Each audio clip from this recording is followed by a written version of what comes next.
All right, hello. Yeah, I couldn't be there today, but I'm going to finish the notes from chapter 5.5 for you. So you should take your notes out and you're going to write this stuff down as I work through it. I'm try to do my best to explain these things. If they're difficult, work with the people around you, watch the video again, ask the substitute to show you the video again if need be. All right, so this is the next thing that you wanted to do. It's called factoring completely with synthetic division. So these problems give you a factor, okay? They tell you that x plus 4 will divide into this thing evenly, okay? When something divides into something else evenly, it has no remainder. So that's an important concept we have to remember is when I divide x to the third plus 6x squared plus 5x minus 12 by x plus 4, I should get no remainder. And if I get a remainder, that's my tip that I did something wrong. So how do we divide this? Well, the easiest way is the way that we want to do it. So the easiest way to divide is synthetic division. So this is what we practiced yesterday.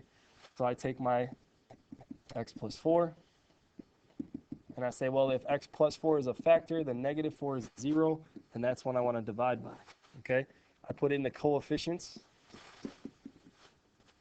of the polynomial that I'm dividing, and go ahead. So I'm going to bring down the 1, multiply, add, multiply, add, multiply, and here's your tip. You know you did it right because it has no remainder. Okay? So once again, that's the tip. So now you're left with this. So it's 0 remainder, negative 3 is my constant, 2 is my x term, and I get x squared. So it's x to the third plus 2x minus 3. Okay? I'm not done. I got to completely factor it. I know how to factor this. It's an MAF question. The question becomes what multiplies to negative 3 but adds to 2. Well, that's pretty simple. It's 3 and negative 1.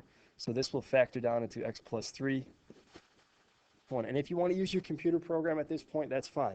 So total factored version, f of x, this is the answer I want. You got your first factor here, and then you got the 2 that you found. These three things, when you multiply together, will give you that thing. And that's the idea. You broke down that whole big polynomial into 3 separate polynomials. Pretty easy. Okay? It's just got that one extra step of having to do MAF after you've done synthetic division. So I'm going to write it with the stuff that I highlighted in yellow. It's going to be x plus 4, x plus 3, and x minus 1. And that, my friends, is the answer. Okay? So let's look at the next one. We'll go through this one a little bit quicker, and then I'll let you try 3 and 4 before I show you the answers to those. Okay? So this one divides 6, comes in, you get your coefficients. None of them are missing, so I put them all in. I got x to the third, x squared, x, and my 30. Synthetic. And you see, when doing synthetic, once again, I get no.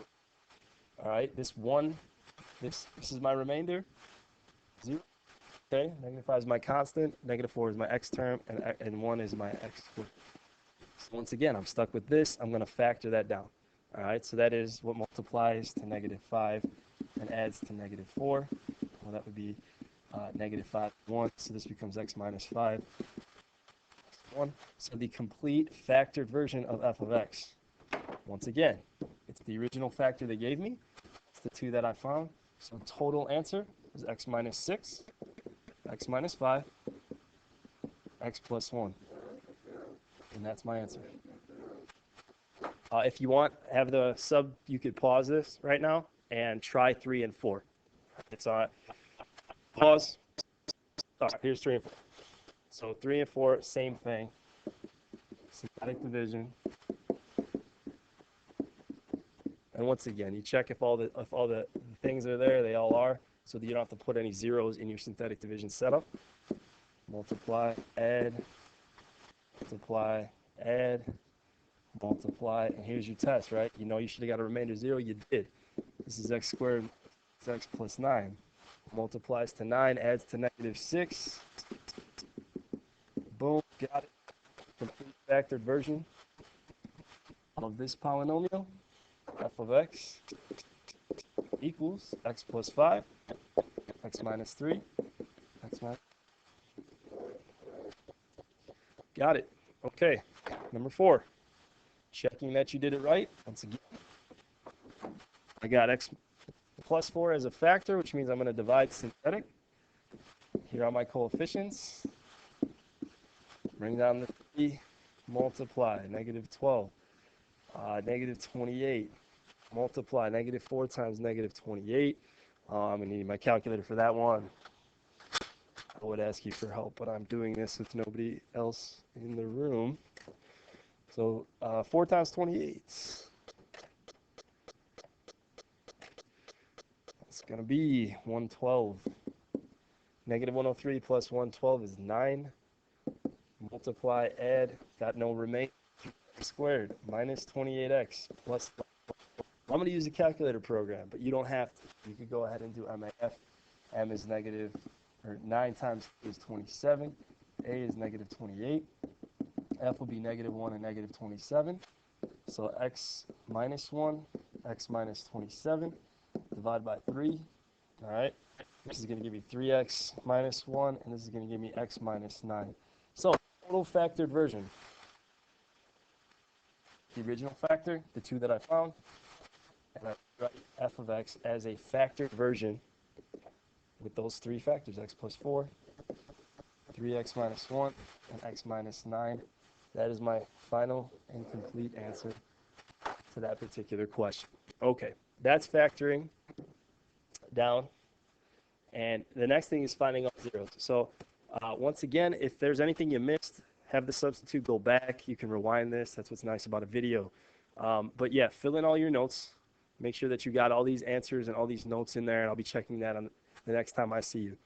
So next thing is finding zeros. It is very, very similar. I got to do exactly what I did last time, except I got to take one more step. Okay, so very similar process involved here. I'm going to take the 1, 0 they gave me, and I'm going to use that synthetically. If that is a 0, then it will go in evenly, meaning that if I plug it in like synthetic substitution, I'll get 0 at the end.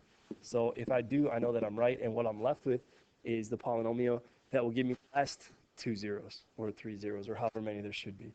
So negative 5, 15, negative 6, 8, got my remainder of 0. I'm left with x squared minus 5x minus 6. Again, I'm not just trying to factor this time. I'm trying to find zeros. I got 1 0. I'm looking for the other one. All right, so this is what multiplies to negative 6, adds to negative 5. We just did this. So negative 6 and 1. So it's x minus 6, x plus 1. That would give me zeros at 6. And you can add that to the other 0 that you started with. So that's the work that I'd like to see for these problems. All right, so you should get x equals 6, negative 1, and negative 3. And that's how you do those type of questions. So let's do the second one. Same process. You got a 0 of 7. I'm going to plug that exactly like it looks in, not the opposite, right? That is the 0. If you remember when we factor, I used the 0, right? I solved this.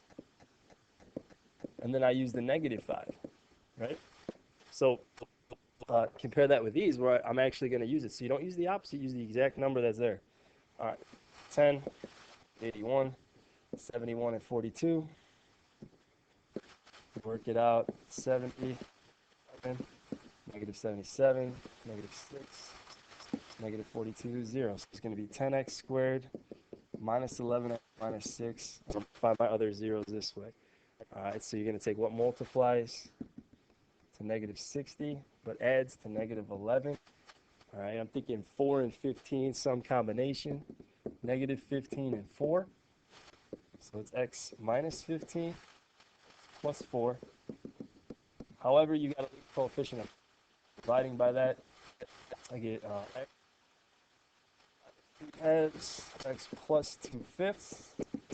So I get x equals 3/2, negative 2/5. And once again, you had your 7. So those are my 3 zeros there. All right, at this point, I'd like you to pause it, try that last one, and see if you do it. So pause, and now we'll see what we did with those last couple. Actually, I'm only going to do up to 3, so you should try 3, and we could look at 4 later. So 10 is your 0 here. Put it in. So I got 4, negative 25, negative 154, 40. Bring down your 4, 40, 15, 150. -4, -40, it checks out. You get no remainder. Now you're stuck setting this up. So -4 equals 0. So once again, 16 and adds to 15. So that would be 16 and -1. X plus 16, x minus 1. But you got a lead coefficient. Divide by that lead coefficient. It's going to give me x plus 4, x minus a fourth. So I get my zeros. X is going to be right here, -4. Right here gives me positive 1/4. And I still got that 0 that I started with right here, number 10. So that's my last 0 here. And those are my zeros. Hopefully this video helped, and hopefully you guys can, rock it on your homework. I think that this stuff is easy. It just uses that synthetic feel like most people got. If you have questions, feel free to email me. My email address is this.